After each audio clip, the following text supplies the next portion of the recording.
So next week, you don't have class, just a reminder, so Friday you're gonna be by yourself. I'm on vacation next week, so if you email me, you most likely will not get a response until I get back. October 24th is the last day to withdraw from classes, or to withdraw from a class without doing like a WF or a WP or whatever on your transcript. One of the things you need, a couple things you need to think about if you're thinking about withdrawing from a class. If you go below 12 hours, it will negatively impact your financial aid. So be careful making the decision thinking, oh, this is going to really, tear up my GPA. You also need to make sure that you understand that there are financial aid repercussions if you drop below 12 hours and you start dropping classes. You also have to continually make 3/4 progress every semester. So if you get in the habit of dropping classes, it will eventually start affecting your financial aid. So make sure you don't just drop, I call it having to drop seeds. Don't just think, okay, just drop these classes, it's not that big a deal. Understand that if you continue to do that, there can be long-term ramifications. So just go downstairs, talk to an advisor, talk to somebody at the prep desk, just kind of run that by somebody before you make the decision to completely withdraw from a class. After October 24th, if you withdraw from the class, if you're passing the class, it'll show on your transcript as a repeat. If you're failing the class, it'll show up as WF. And so just be prepared for that, and those things are kind of, they don't impact the GPA, but they're there for the lifetime of your transcript. So, don't forget that you need to continue to work on your assignments that you have to do. We want to make sure we get all those things taken care of. I cannot emphasize enough, do not wait till the last minute to do these things. You will be green light if you do. The stock modules are time intensive. The library module takes a little while to do. The cognito, I don't really know how long is that one take. Like 30 minutes. 30 minutes? Okay. But that's still, it's all going to add up, in terms of doing that. Everybody has to do the REACH Success Seminars. If you came to the thing here, Mark Woollight's book, that does not count. The Success Seminars, there's a link to them. You can do them through your Blackboard, or you can go to a classroom. They have classroom sessions, although those are mostly about to be finished. They need about 24 business hours to load that into your Blackboard. So if you wait till like November 9th or 10th, you may not get it in time. And I get a printout if you turn something in November 11th, November 12th, I would get a printout telling me that, and you would not get credit for that class. So make sure you're making sure you read through the syllabus and you know what's required. And then on that required section, and of course your class section, and just check some of the things you've attended have assignments you have to upload. For instance, the resume workshop, you have to upload your resume thing. So make sure you're checking those things, not just attending, and turning in those things on Blackboard. Everything gets submitted on Blackboard. The videos for class, some of you who have been sick or had athletic absences or things like that, just the mock trials and things like that, I am at the mercy of IT to send you those videos, and I wait for them to send them to me. As soon as I get them, I send them out on those email links or email camp announcements to your email. So as soon as I have them, I will get them.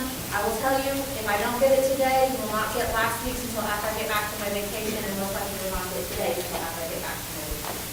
So, for those of you who are interested in continuing to volunteer for Portland after the Portland Elementary Initiative after this class, they have created a different database of information. I will get that link and send it out to you so that you can continue to volunteer if that's something that you're interested in doing. And if you haven't done it, remember you need an advising appointment. They have released all the first-year appointments that they held for you. So you may not even get advised until after registration. At this point, if you've not been advised, you must be advised in order to register. And then registration starts November 3rd with priority registration for the athlete honors. So Portland, Porter scholars can register honors, athletes, porters. Some of those programs show the Brady Cardinal Covenant covers. You might check that for that first week. And then you have a priority date based on the number of hours. So if you came in with, some of you came in with a computer credits. If you came in with 30 hours, you might actually register as a sophomore rather than as a first-year student. So most first-year students register with the 13th and the 14th. You can go ahead and build a cart in Newly so you're ready to register, but you need to monitor that because you may get booted from things as those ahead of you register and take the spots. You have some backup classes. I would probably have a list of 10 in your head that you could take and want to take next semester. And as you go to the business school, make sure you're doing those first 2 semesters, make sure you're taking some of your business classes and some of your gen ed. So don't just take all gen ed. You need to be taking your communication, you need to be taking your econ, you need to be taking your history, you need to be taking your economics. Make sure you're reading through those things as well. So that's just kind of my announcement for today. Our speaker today is Dr. Brian Barnes, and he is going to speak to you guys on business ethics. And we'll get him the floor.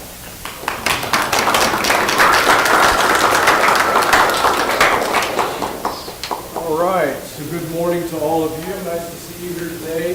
Can somebody tell me? I have to do something you're not going to like. Are you gonna like me? Yes. Put the videotaping. You don't have to do this afternoon, this morning when you I have don't. this mic. Oh, this mic. So. Okay.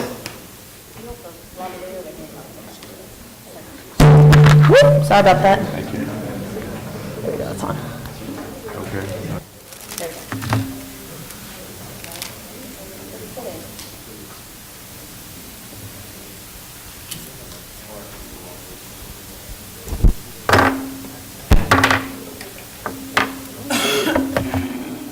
So what I want you to think about is, what I want an answer for whenever I get a mic, I guess. Maybe talk to somebody next to you if you don't know. What's ethics? If you know, don't shout it out. Tell somebody else who doesn't know. What's ethics? I teach a class in it that everybody who goes through the business school ends up taking. So what's that about? I'll get back to you in just a minute. What do you say? There we go. There we go. Awesome. All right. Thanks. Okay.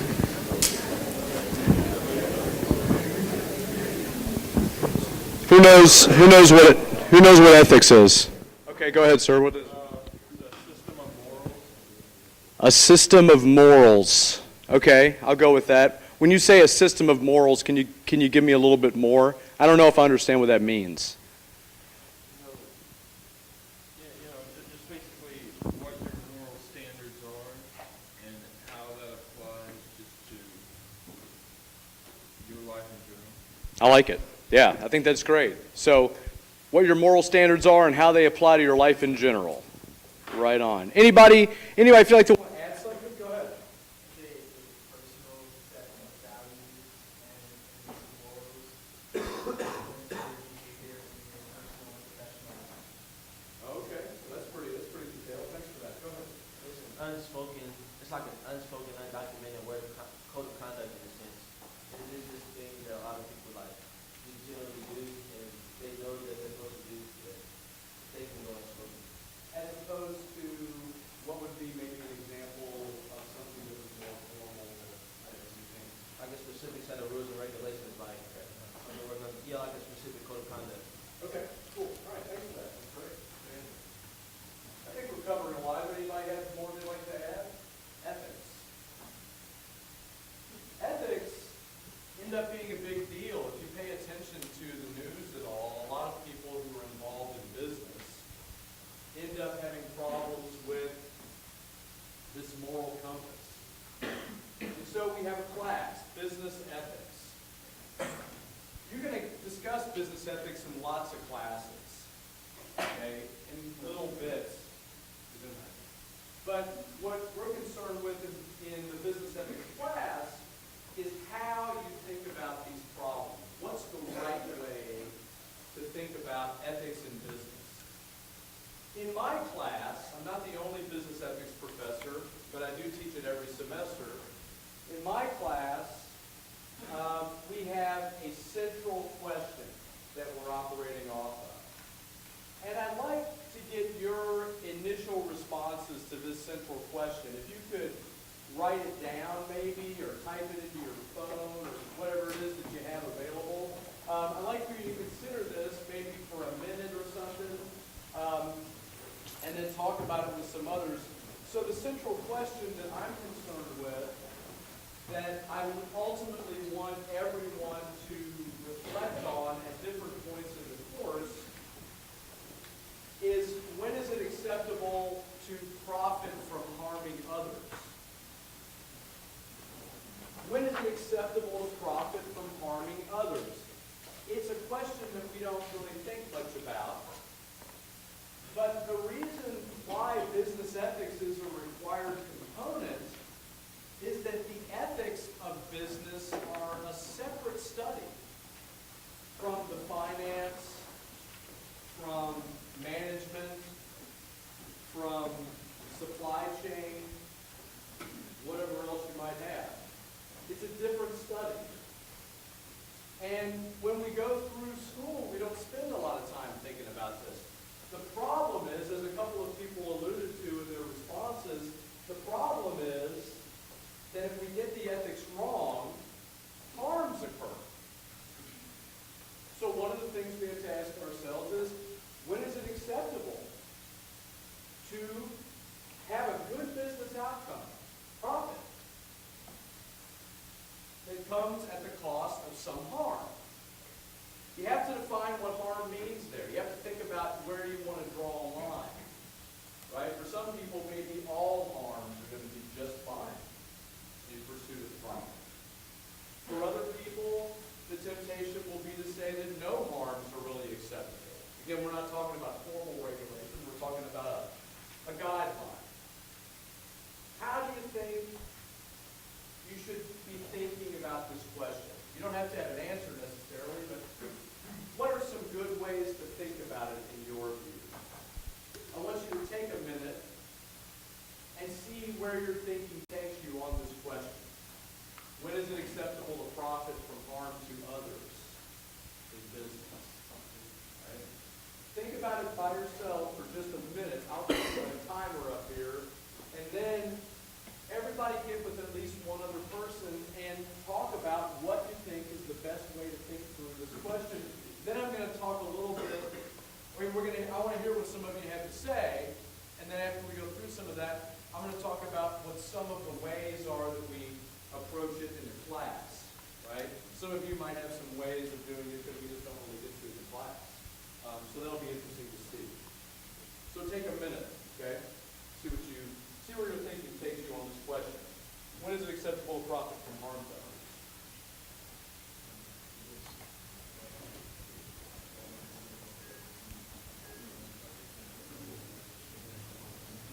We're going to talk in a minute. If you can, try to keep it to yourself for a minute. Actually, let me stop you on that. Another class that I teach at the university is critical thinking. Okay? So let's take a critical thinking moment.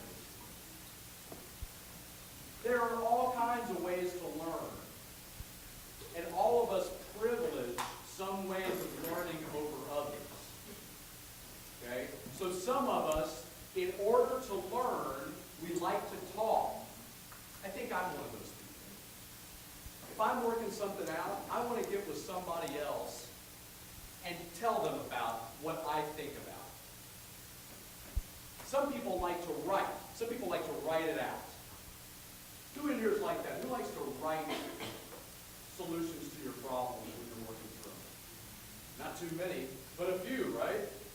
It's not as common as it used to be. A lot of us learn well by listening. A lot of us learn well by just thinking about things. Now here's this last one. I don't think that most of us give it much of a shot. Just thinking. I think for most of us, we think while we're doing something else. We don't really spend a lot of time stopping to think about our thinking. Just curious, how many people in here you would say that this is an activity you do regularly? I think about my thinking quite regularly. Just about the same number of people who are writing as a way to learn things. Interesting.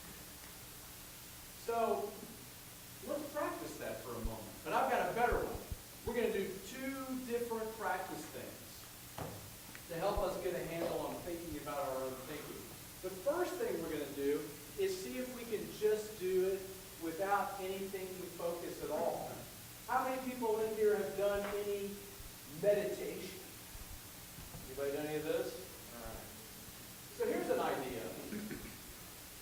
If I'm stressed out, or if I'm nervous about something, or if I have some problem I'm trying to work through, critical thinking cares about such things. Business ethics is loaded with such problems. Your lives are full of things that you have to think through. If you have that kind of thing, one idea is to get your mind into a space where it's easier to think. If I'm worried about what's in the future, I don't have a lot of time to think about right now stuff. If I'm worried about what happened in the past, I don't have a lot of time to think about right now stuff either. Can anybody tell me something, an activity that you do, every one of you do it, that is always something that you can focus on in the present moment, wherever you are? Go ahead. Breathing. For sure, because you're always doing it. We're always doing it. We're doing it right now. Breathing. A cool thing about breathing is it's automatic, right? It has this autonomic nervous system thing where it just happens in the background, but we can stop and control it, right? We can stop it all right now. Feel free. Right? Just for a moment, not too long, right? But this gives us, we can control this. If I'm thinking about my breathing, I am in the present moment. Now look, you're all in college. Surely you think there's some value to research that's produced in colleges. I mean, it's worth being skeptical about. But it's also worth thinking about in a serious way. Research that comes out of these kinds of institutions say that doing that breathing thing where you're trying to kind of stay with your breathing in the moment and focus on the breathing and doing some kind of deep breathing, it helps reduce your stress. And any of us can do it any time. But it's not just our physical stress, it's also our mental stress. Because we can stop and be in the moment. Whatever worries we have, we can put them down for a minute. They're going to be there as soon as you're done. As soon as you're done doing some deep breathing, you can pick them right back up. You can put them down, and some of us suck at that. How many people say, I'm not really good at putting my problems down? Oh man, about as many people. The sample of the group. It's an important thing though. We should find ways for putting our problems down. Let's try this. Before we start thinking about something in particular, let's see how many of us are any good at just staying in the moment and focusing on breathing. I'm going to give us a minute. 1 minute to just breathe. They say, those researching people, they say that this kind of activity will lead to clearer thinking. I don't know. How many people have done this experiment before? Sure, so why not? I hope you liked it last time. See how I did this time. Okay, so what I want to do, I'm going to set a timer here, right? And what I'd like to do is to have everybody just sit and breathe. Think about your breathing. Don't say anything. Don't go anywhere. Don't pick anything up. Don't do anything. Close your eyes. Keep them open. Look at the ceiling. Stare back at somebody's head. Whatever you're into. 1 minute. I mean, how long is 1 minute, right? We're going to find out. So let's try that, and then we'll do the thinking exercise after. Okay? Good luck. I'm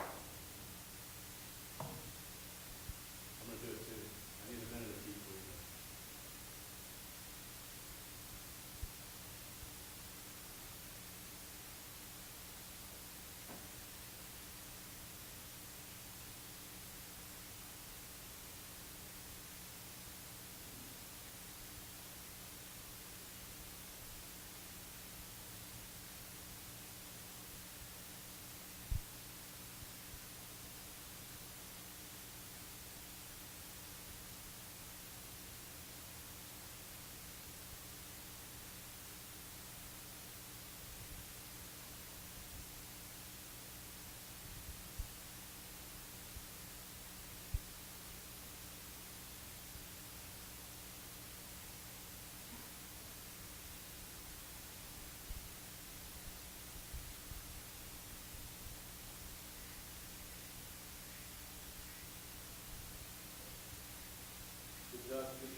okay? Not the reading one, not the writing one, not the speaking one, not the listening one, just the thinking one. For one more minute, okay? When you hear the duck, time's up. Think about how you would start answering this question to someone else. Don't write it down. Don't talk about it yet. Just try to think about it for a minute and see where you get. If this works for you in this exercise, if you get something out of this minute, you could do this arguably for anything, for any problem you're trying to think through. So if you haven't done this exercise, and I bet a lot of us haven't, just like the last one, let's see if there's any value to it. How many people would say that in your view, that minute of breathing that you just did was a good way to spend 1 minute of your life? That's pretty good. I can live with that. Let's see if we feel the same way about the next minute.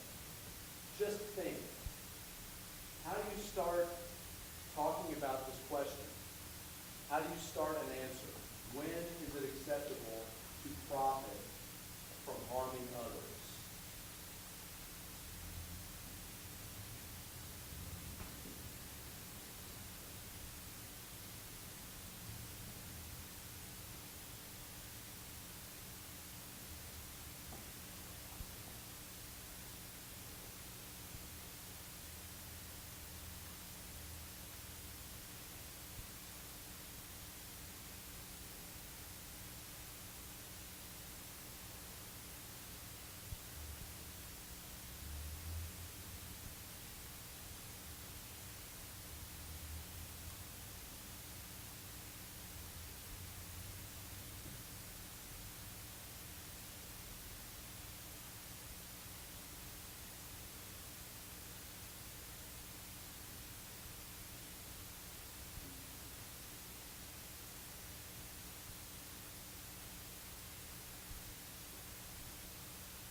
Okay, so now please talk with someone else about that.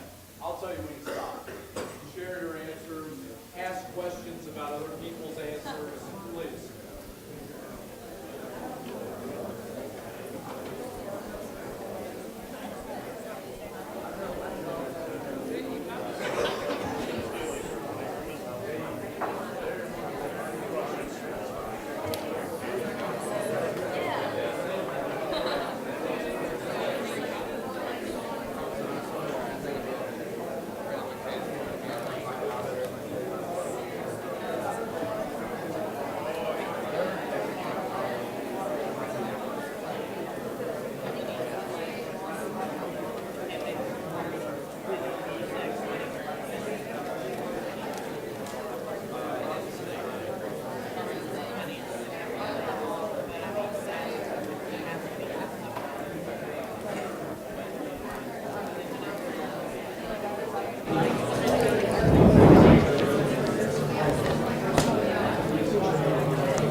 They're harmed.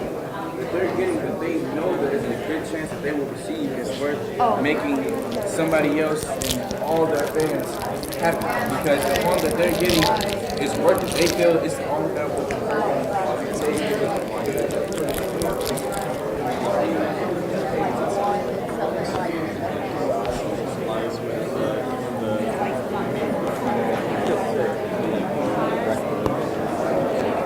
last day of the week.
Okay.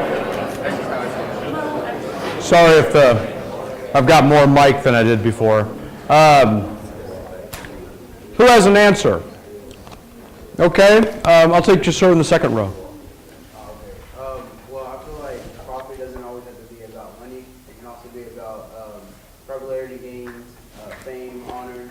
Okay. But I feel like a lot of it has to do with survivability. So if you look at a soldier and an infantryman, and his one and only job is to find the enemy and destroy the enemy, right?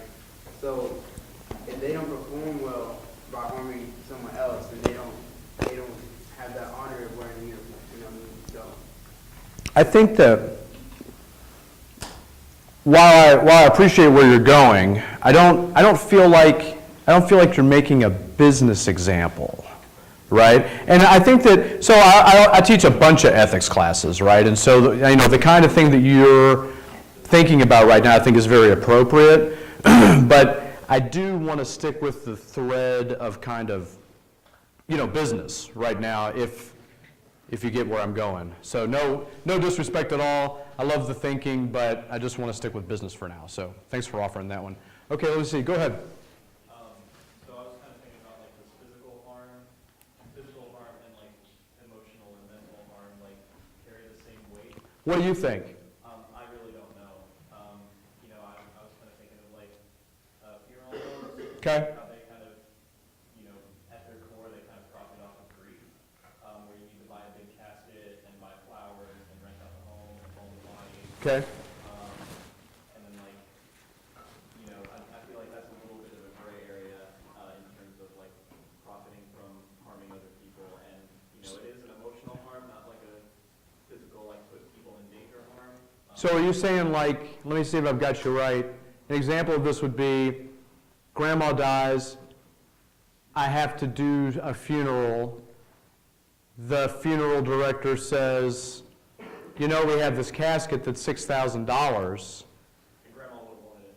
And yeah, and I'm grieving, and so I'm not really in a position, you're saying that that's a harm that that funeral director is creating by selling me that box or whatever. Okay, interesting. All right, thank you for that answer. I appreciate that. Go ahead. Yeah, you're the guy. So I sort of thought about it in that we have a competitive market, and there are going to be winners and losers. So if your business is successful, that might mean that the business isn't. Sure. It's not necessarily your fault. It might mean you weren't providing a better product than the loser in that circumstance. And I think that's okay. I think where you run into a problem is whenever you're unfair or deliberately exploit someone else. But I think that there will naturally be people harmed, not necessarily through your own fault. And that's okay. Okay, and so you're going to say, I don't want to put any words in your mouth at all, but tell me if I got you right, that there's competition in the market.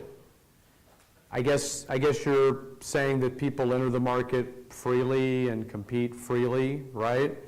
And as a result of that, you're often going to have some people, because of like limited resources and customer bases and all those sorts of things, you're going to have some people whose businesses are going to fail and other people whose businesses are going to succeed just based on the mechanisms of the market and the competition. And those harms are okay.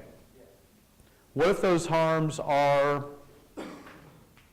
really significant for the person? So it's not just like, I lost my business and I can just start another business. Like what if me losing my business ends up being sort of the kind of thing where now I'm also homeless, destitute, those sorts of things. Is it same?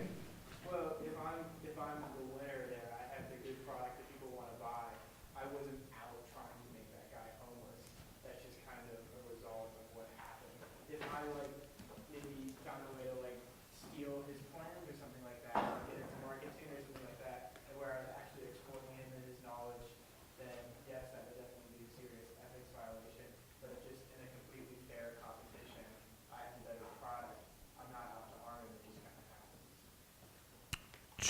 Just one more follow-up. Okay, I appreciate you being clear. If we go back to this example over here of the soldier, would you say that the nature of competition is different or the same between that kind of context and the competition that occurs in the market?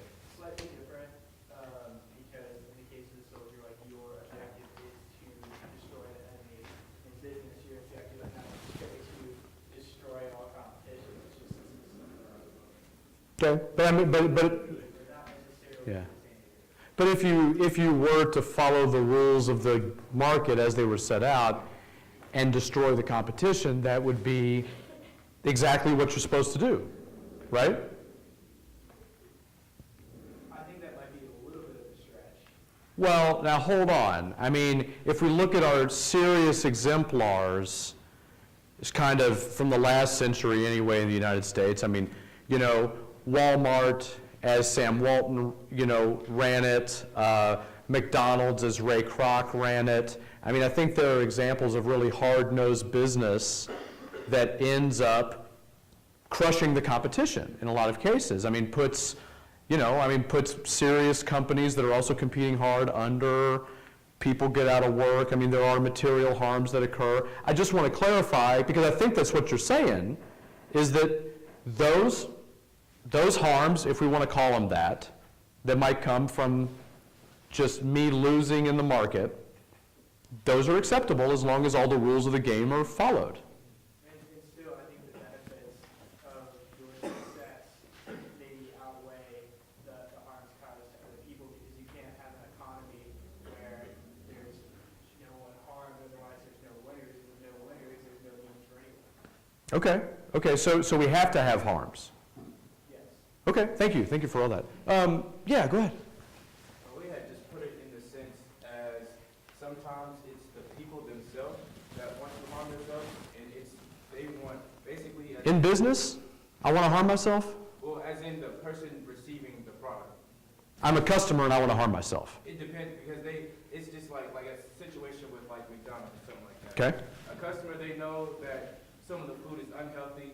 The internet and certain other sources tell them all the negative benefits, but regardless, the profit that they're making from the food that we're getting is worth it, because they know that the harm is there, but they still want them to get the profit. They still want the item regardless. Okay, so you're saying that's acceptable when the consumer is aware of the harm and accepts the harm as a consumer. Yes. So that would apply to fast food, that would apply to cigarettes, that would apply to alcohol, that would apply to any risky behaviors, I suppose, that were in the marketplace. Playing the stock market, for example, I mean, all of these things would be a function of that accepted risk. Yes, because Right. you know the risk, you know what's there, but you want to take it anyway.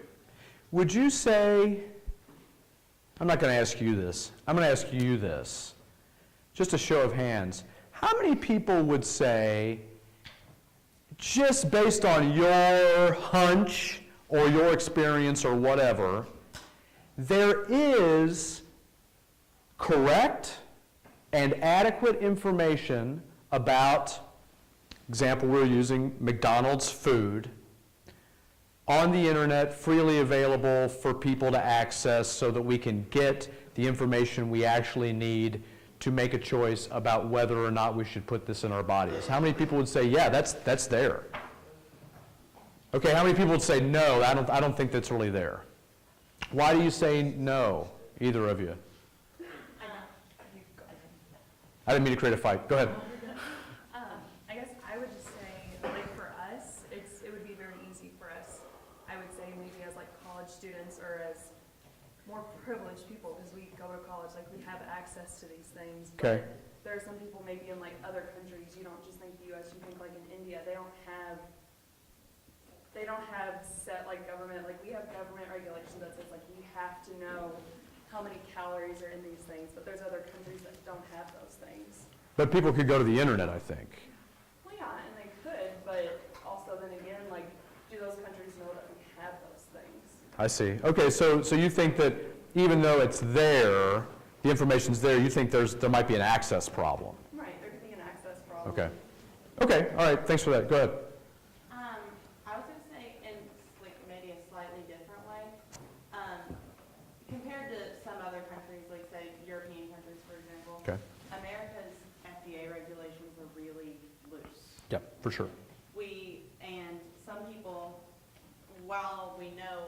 Big Mac is bad for us. I don't think people realize the level of steroids or hormones or any of these chemicals that they're feeding cattle that get put into their body, because everything that McDonald's feeds their cattle, that's in our meat. And do we know what they feed their cattle? Yeah, I mean, bioaccumulation is a thing that we should certainly be concerned about with our food. I'm not sure that level of information is certainly out there, but to get to something that we could feel really good about might be very difficult. In terms of reliability, might be very difficult to get to. So that's important. Anybody else want to comment on the no side? You got to know? It's to an extent. I do believe that the information is there. Yeah. But also, the resources are there, but also there's the access problem. Just You think so too? further, Okay. There's a digital divide across the world, but this is taking it a step farther. There's a digital divide within the United States, even within Louisville and Kentucky. Oh, for sure. Yeah. On the University of Louisville's campus, we have free internet access. But there are people 5 minutes away from here that I personally know, they don't have Wi-Fi at their house. They don't have Sure. cell phones. They have a house phone and that's it. They don't have computer access until they get to school. Sure. And while they're in school, they're in class, they don't really have access to the computer Sure. unless it's for a Sure. day-to-day task. So it's things like that. Like even within the United States, there are access problems, and the information is there, but it's the fact that is it easily accessible to everyone? Okay. The digital divide is shrinking. Mhm. The digital divide is shrinking, but it still exists. And it's Okay. still very significant. Okay, so thanks for that. So, okay, you want to add something? Go for it. Well, I see like what Elliot is saying, but I somewhat disagree with him.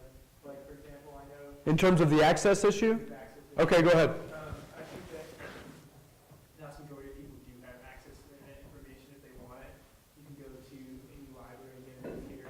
Sure. Not to mention, you can get subsidized smartphones as part of welfare today, Okay. And have access to information that way. So I think it's just like, maybe some people have more of a desire to access that information, but it's certainly accessible. Okay, so your position is if people want to go the extra mile, then they're going to be able to get the same level of information access that people on campus have, for example. There's like requests, brochures, and information, information about nutrition. Sure, yeah. I mean, they have to be there, right? But still, if they're not going to be there, it doesn't matter whether they had information or not, 'cause they wouldn't need it anyways. Sure, So okay. if they're using it, they can easily get that information. Oh, I meant the flyers have to be there when they, there've been a lot of studies about this particular thing that just, they're not there when they're asked. Yeah, that's okay, but there is always the website, right? The website's always up that has exactly the same information, so, and they're supposed to have them in the stores. Unfortunately, that doesn't always happen, but I appreciate those points. Anybody over here want to say anything? I wasn't trying to leave you guys out, go ahead. Okay, well, this isn't so much about whether or not you get access to it. This Okay. is about, like, on the internet, there's, like, so much different information, and some of it Okay. can differ with others. Just about something like McDonald's food. Yeah, like Okay. with McDonald's food, like, there can be some information, and then others that, like, disagree, and, like, well, just, like, list other different factors, and it's just a way of, like, interpreting the information as well with people's own opinions, how they choose to do it. Okay. And So are you saying that there's some reason to believe that maybe we wouldn't, because of that interpretation problem and the competing sources, that maybe we really wouldn't be able to find the information? Well, we could, it's just our way of deciding how to incorporate it with, well, should I eat this Big Mac since I'm pretty hungry and stuff, even though there's this information, and it's just our way of interpreting it with the situation at hand, as well as the information that we already know. Okay, but I mean, isn't that what we always have to do? Well, yeah, but it's just going off of, the question that you asked, it's how we interpret it. Gotcha. And so some of us just aren't going to have the right, are you suggesting that some of us aren't going to have the right sort of conceptual framework to interpret the information that's out there correctly? Well, yeah, it's just that, no matter what information is given, like, there's going to be different judgments depending on people's lifestyle, where they're from, just their different culture, et cetera, on how they apply it to their. So you're suggesting that those cultural variations are going to be significant enough to cause potentially you and I to look at the same information and interpret it differently? Possibly. Okay, that's It's definitely a factor. for sure. I wouldn't go as far as say that it's a, like, extremely significant factor, Okay. but it's. Yeah, okay. No, thanks for bringing that one up. Go ahead. I think that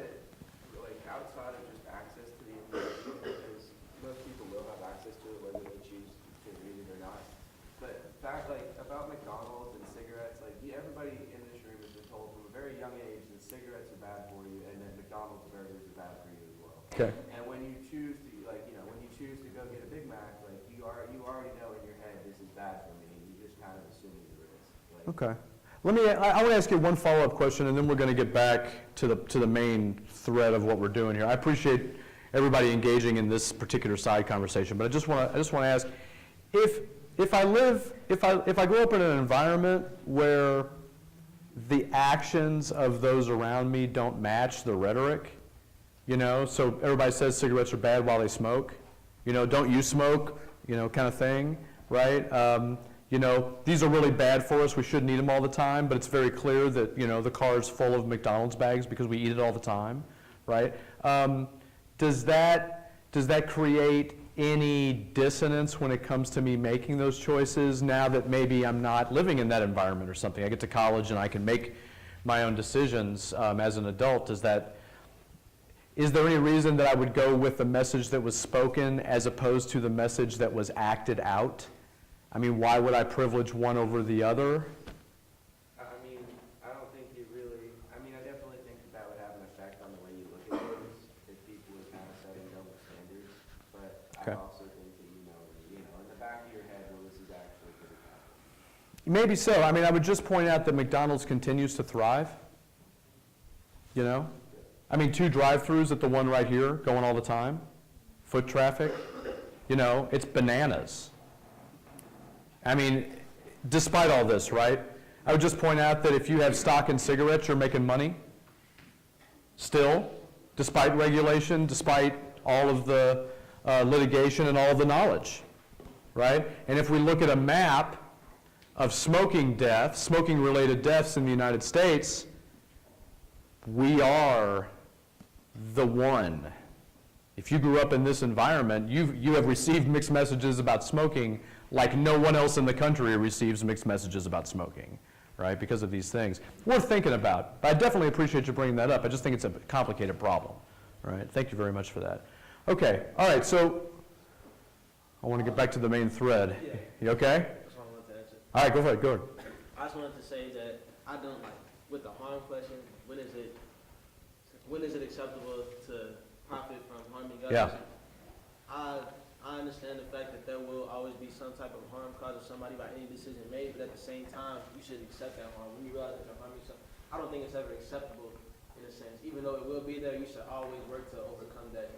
But you're agreeing with him that, for example, if I go and eat the McDonald's burger, assuming that there is information out there for me to get, right, that I've been educated about this, and it seems like a lot of people are in support of the idea that at least I could go get that information if I knew how, you're going to say that I accept that responsibility.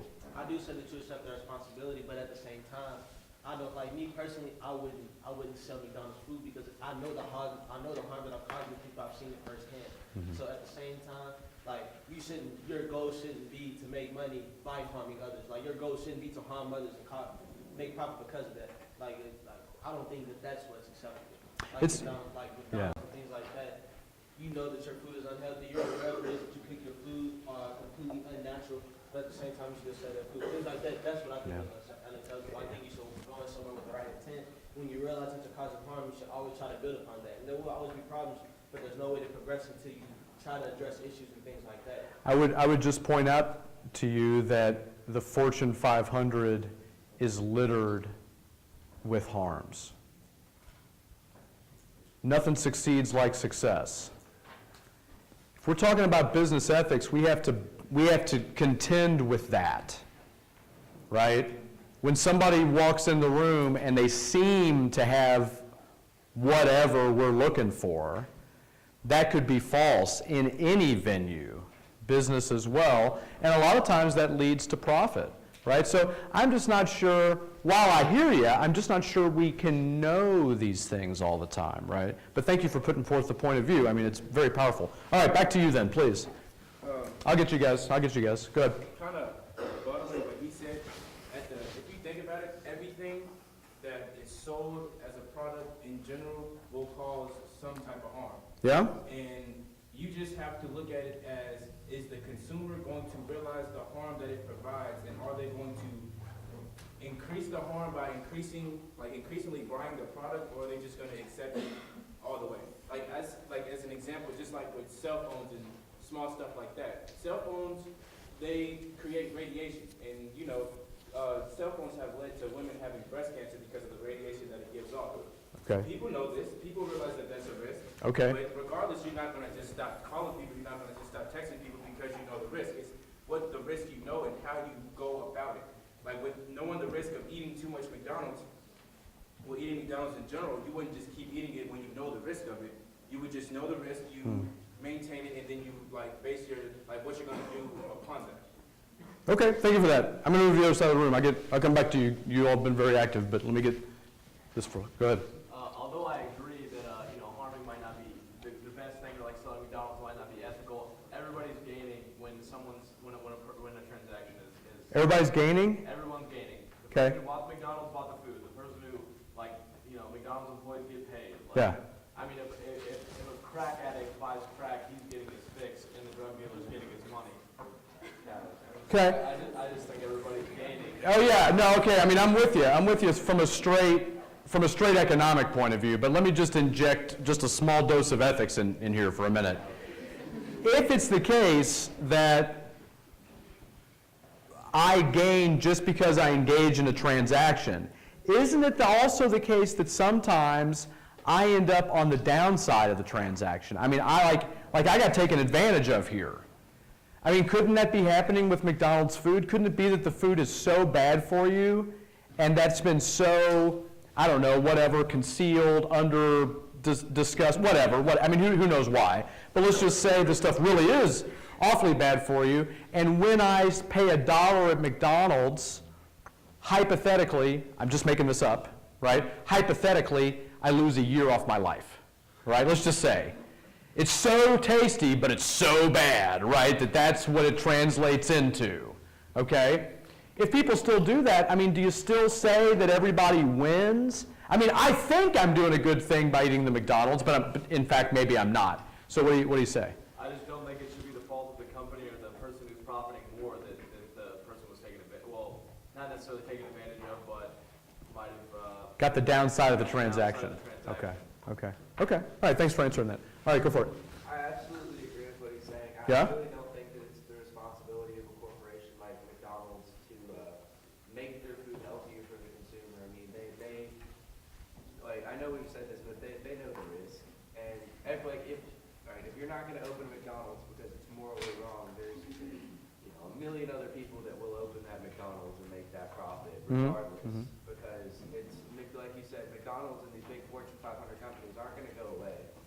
It's just like they might change hands, like, there's going to be a new CEO or there's going to be a new CFO or something. But the company, the corporation is still going to be there. There's always going to be tobacco. I mean, it's not just going to go away. And when somebody picks up a cigarette, I mean, they know that it's bad for them, but they also, they find some kind of upside to that. So. It sounds like, I'm just to follow up with you for a moment, I know some other people want to get in on this, right, next. But I just want to say that it sounds like what you're saying is if I can thrive from this activity, then whatever downsides might be there, I should do that.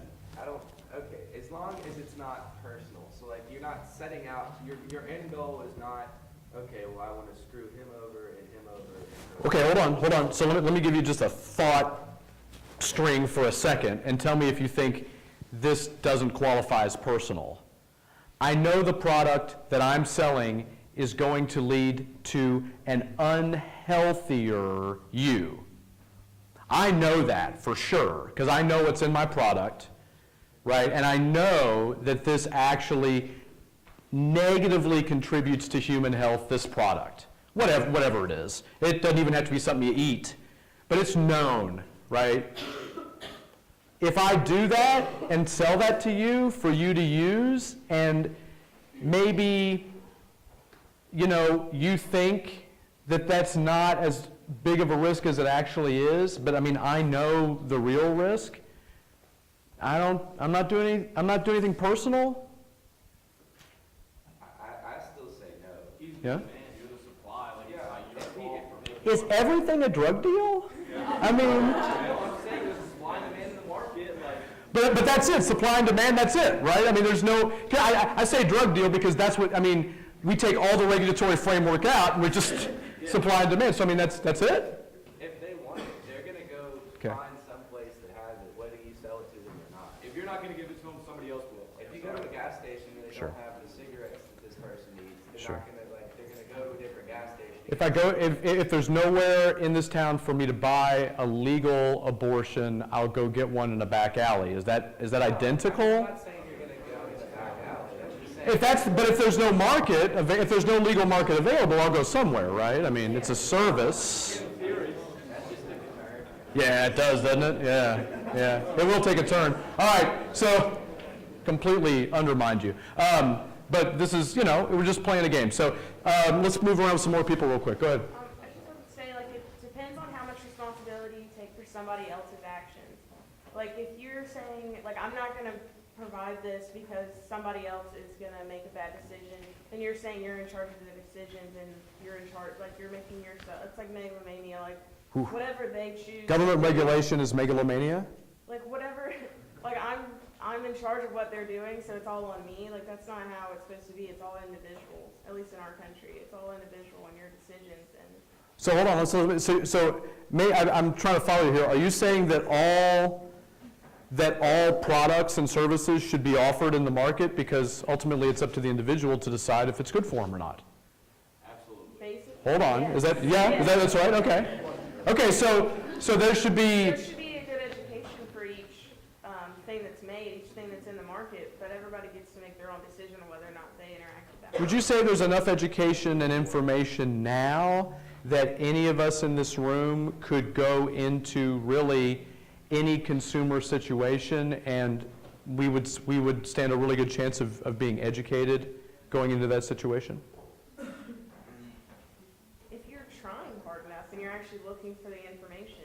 Okay, so for example, if I want to buy Twinkies and eat Twinkies, I can have enough information to know whatever it is I think I need to know about Twinkies to make an informed decision, an educated decision about that as a consumer. Yeah. And any other consumer product might be the same. Okay, thank you for that. Going this way, guys. I'll see if I can get back to you, please.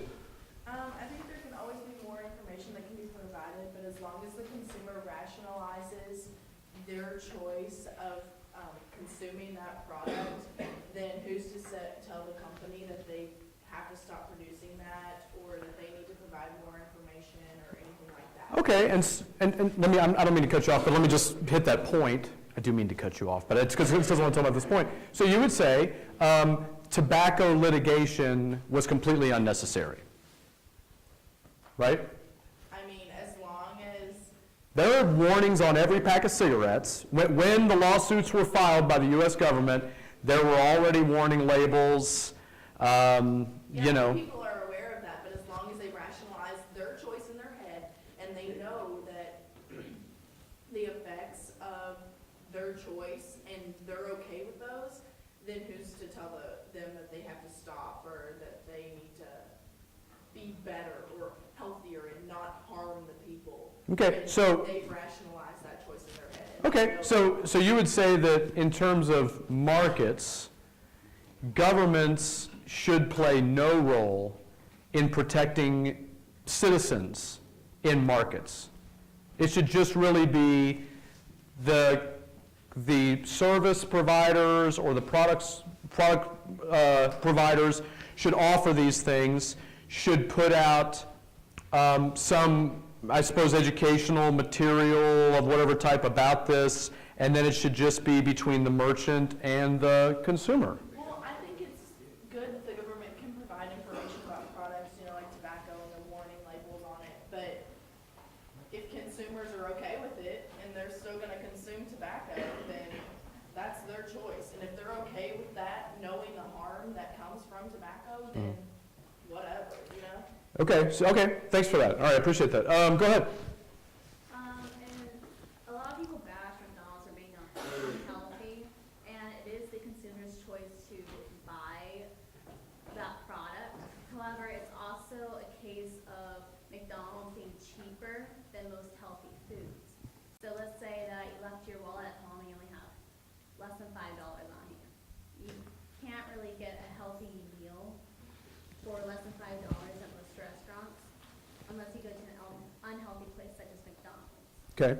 So it's more like a choice of, do I really want to stay healthy and not eat for this meal, or do I just want to go ahead and eat all those unhealthy? Okay, and so you think that's the choice that's being made, as opposed to these other ideas?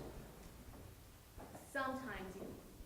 Okay. If you do have an excess amount of money on you and you can buy healthier meals, then it's your choice of whether you want to eat something unhealthy or healthy, depending on what you want. Okay, well, since we're picking on McDonald's for a moment, if that's the case, I think a lot of people would argue that the reason that's the case is because of the system that we have that is causing those prices to be in that relationship with one another, between the healthy and the unhealthy food. That's not like just a natural market mechanism. That's because of a lot of various features of regulation, perhaps, in some cases, factory farming policies on others. I mean, would you say that there's if we could find a flaw in that system, would you say that we could criticize anyone about that? Or do you just say, well, that's the way the system is, so you got to work with it the way it is? Well, I mean, there's flaws to almost every system, and so I guess you can criticize it because here you can have your own opinion. This isn't a communist country where you have to conform to what the government says. Just wait till you get to your higher level classes. Just kidding, go ahead. So,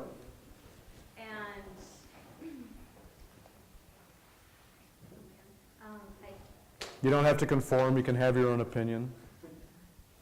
Yes, and then, but however, if there is a flaw and that you're able to fix it, then you should. Okay. Okay, so for something so big as the food system, the fact that I can get more calories per dollar at McDonald's than I can get, at the grocery store or something like that in the produce section. I mean, if that's the case, that's a big system. It's going to be hard for us to fix, Gesundheit. So we just work with it. Yeah. Yeah, so don't, It's yeah. too hard to fix. Too hard to fix. Okay, all right, please. Basically, I don't think business should be responsible for a consumer's personal decision whatsoever. No? Consumers should be able to make any choice they want to make if they're the ones, as long as they're not inflicting harm on anyone else, if they're doing self-inflicting harm, that's completely up to them. None of my business. So it's 1979. Yeah. I'm a little kid. I'm going into the gas station. I'm going to get some Twinkies because I dig Twinkies. Sure. Every time somebody gives me money, I'm on the Twinkies, right? I can walk there from my house. I know where they are. They're starting to come out with tricky flavors occasionally, Christmas Twinkie, Halloween Twinkie. I'm into all of it, right? And so it's a several Twinkie a week habit for sure, right? So 1979, I mean, whatever real information existed about Twinkies, I sure couldn't get it as a consumer. My parents weren't going to be able to get it as a consumer. Culturally, we weren't even very concerned about such things as consumers. Okay, if Twinkie knows that they're killing me with all this artificial crap that's in the Twinkie, and there's really no regulation about what they put in it, so they're really just using the cheapest, stuff that works the best for what they want to do, that's cool? That may be an issue of the Twinkie not giving proper information to the consumer or the child's parents not questioning what they're eating. But I mean, if I question it, who's holding the corporate? I mean, are you and maybe a bunch of other people making an assumption that the corporation's going to be honest about what they tell us about their product? Is that the assumption? That's not necessarily the assumption, no. Then don't we need somebody to go back and work with the corporation to make sure that the consumers get the right knowledge? And then, even then, don't we need independent groups to let the Twinkie manufacturer know what the standards are for healthfulness so that they can make a decision about how they want to formulate their Twinkie? I don't have any issue on the research and the mandated information and everything being out there specifically. Okay. It's an issue of mandating and saying you can't sell this, you can't buy this. What if they end up just not meeting those standards, though? I mean, still? Those standards But I mean, if the Twinkie ends up being, for example, really bad for human health, like the thing where I was saying, every time I eat a Twinkie, like I lose a year off my life. I mean, if it ends up being that, if they're still delicious as hell, and I still want to be on a 10 Twinkie a week habit at, 10 years old or something, I mean, I should just be allowed to do that. If the parents know that the kid's losing a year for life by eating a Twinkie, then yes. That consumer product should still be out there for people to do that with. Okay, thank you for that. All right, very nice. Please. So I think that consumer pressure is much more effective than regulations. It reminds me of McDonald's and a movie called Supersize Me. Yep. Yep. Basically, it's a documentary where this guy ate McDonald's for every meal for an entire month, and then they measured the effects of his health. Mhm. But as part of it, they also went into McDonald's methods and the factories and whatnot. And McDonald's is actually very willing to kind of open up for this documentary. And after the documentary, this is probably about 20 years ago now. After the documentary, McDonald's has made significant changes to their menu and their food production. So I think a lot of with McDonald's is kind of a perpetuating myth about what their food is, not necessarily what it is now. You mentioned the 1978 I can't remember the year, example of the Twinkies. I mean, I don't think that's a fair example for today. It's 2016. We have a lot more access to information than you would have back then, than your parents would. And with that access to information comes consumer pressure and consumer knowledge, whereas consumers can make that decision. If they don't want to eat McDonald's, if they think it's too unhealthy, McDonald's will have to adapt their product, or no one will ever want to eat there. People can make their own decisions now. Corporations can respond according to the market. Yeah, maybe so. I mean, in all fairness, McDonald's did refuse to be interviewed in that film consistently, and they also said after the film in a press release that the film had no bearing upon the changes that they rolled out afterward. So, I mean, I think that we can assume there's consumer pressure there, but if the corporation denies that that's a reality in a number of high-profile instances, then, I mean, I'm not sure that that's actually what's happening, right? I mean, Didn't they have building inside the manufacturing plants for McDonald's and stuff like that? no, not in the film. They showed the chicken nugget factory. Oh, well, this is Tyson, of course. They also talked about the litigation that went along with the chicken McNugget factories. But, if you go back and check the film, I mean, they called McDonald's 20-something times and asked for interviews and were turned down repeatedly for official interviews. Again, I mean, it's a question of whether the corporation is actually bowing to consumer pressure or whether anything does that. I mean, there was litigation in Congress for a dozen years about mandatory seatbelts. From the mid-1960s until the end of the 1970s, there were Congress members arguably representing their own constituents, which are consumers, were trying to get mandatory seatbelt laws. Car companies were able to block that for a dozen years. And I think now most of us would think that mandatory seatbelts make a lot of sense. So I would just, to say that maybe the example, because it's old, doesn't necessarily work for ethics. I mean, I don't know. I would argue there are a lot of products right now, hydraulic fracking is an example, where we don't have a lot of consumer information. And yet people are asked to make decisions in the form of voting about these kinds of things. Purchasing products, participating in industries based upon what might be incomplete knowledge, just like the Twinkie in the 1970s. If the industry knows more than we do and they don't disclose or make that information available, I think there might be a problem with that. If you ask people in North Dakota, would they want their $12 an hour equilibrium starting wage to go away? They'd probably say no, we'd like to frack it. If a job at Walmart or McDonald's starts at $12 an hour in North Dakota, because their economy is doing so well because of that. Yeah, I mean, that's certainly one consideration. I mean, one of the things we try to do in business ethics is try to consider more than the economic argument, right? Along with fracking comes impromptu towns that don't have building codes, that don't have regulation, that don't have sanitation, that don't have plumbing, that yet have thousands of people in them. They have a lot of drug problems. They have a lot of prostitution. They have, unregulated markets, so maybe who cares?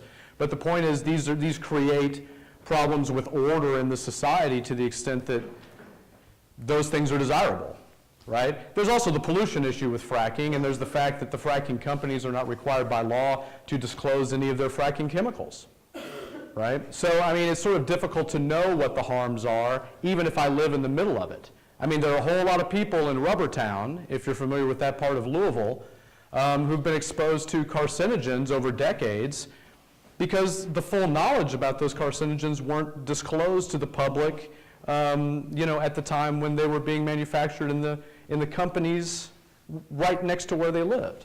I'm not sure, again, that we can always believe that we have the information to make these decisions. If we do, maybe there's a different case. But I appreciate you coming with that. Please. I was gonna go with what you were saying about the economy and stuff. So like one of my family friends, his family owns a coal company. Okay. And they employ thousands of people in that coal company, and they all have jobs because of it. Sure. Now there's some ethical problems with coal and the kind of mining that they do. Yep. Not specifically just in the coal industry in general. But if all those shut down, not only would we have problems with unemployment and families going hungry, we'd also have problems with energy and power Okay. for the whole nation. So while some of the practices may be unethical, they do serve, it is the means to an end. They serve a purpose in the world. Yeah. Yeah, that's true. I mean, it means to an end. I mean, it's definitely what we're trying to get to in business, right?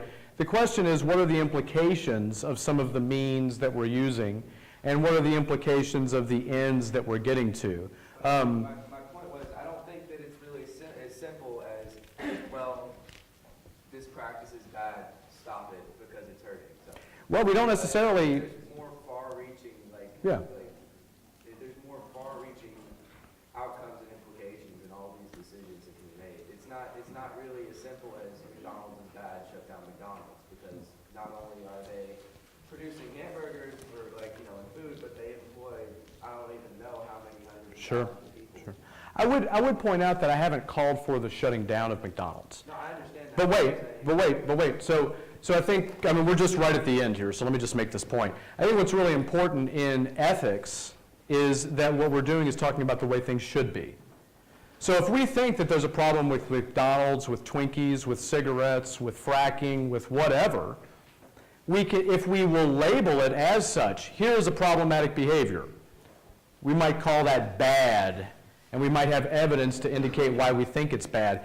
There might be really good reasons to continue it, employment, whatever, but it doesn't mean that we can't address the ethical aspect, right?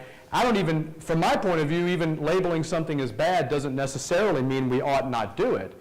But it does mean we should recognize that it's contributing negatively in important ways, whatever that is, and that just shouldn't be ignored, right? So it doesn't necessarily lead to, a slippery slope and a catastrophic end, but a lot of people have suggested that when a whistleblower, for example, points out unethical behavior within their own company, they should be treated as a hero, not as a villain, because they're showing where the company is flawed and where there are going to be problems down the line.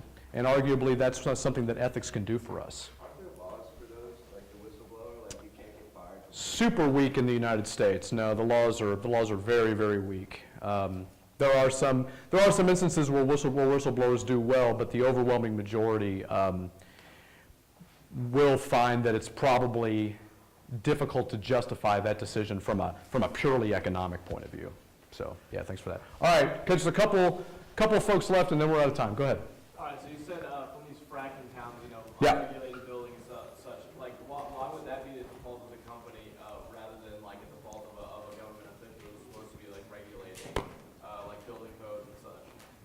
Oh yeah, for sure. I mean, if you had the manpower in the regulatory agency to address that, that would be fine. But of course, the way we typically do that is the housing is going to be coordinated somehow between the company and the organization. If our position is there shouldn't be any third parties in here messing with this, people should just be allowed to kind of do what they want, then we're going to lose those opportunities, right? It's not that that isn't there.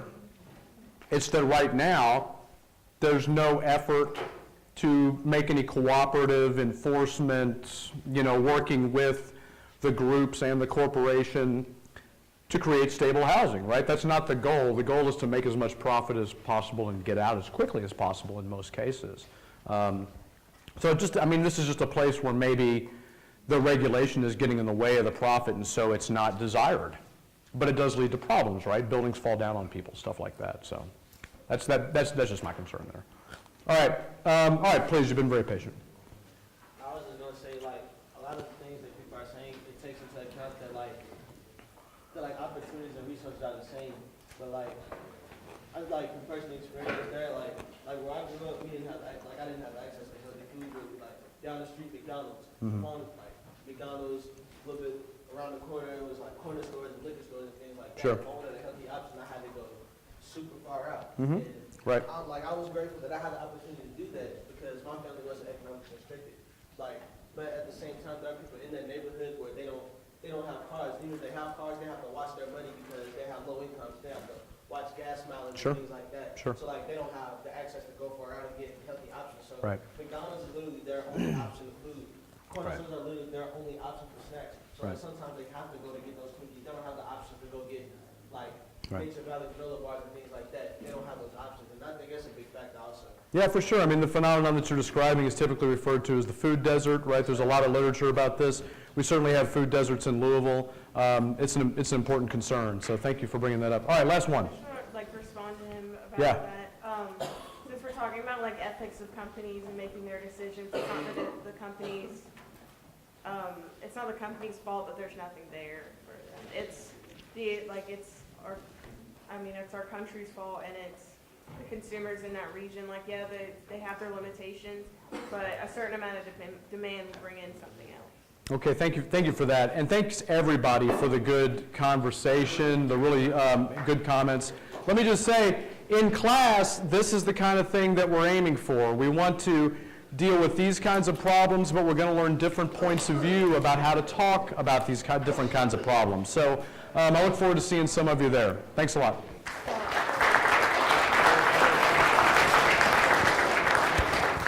teach the 225 section, right? 225? Yeah, business ethics is 225, yeah. So Dr.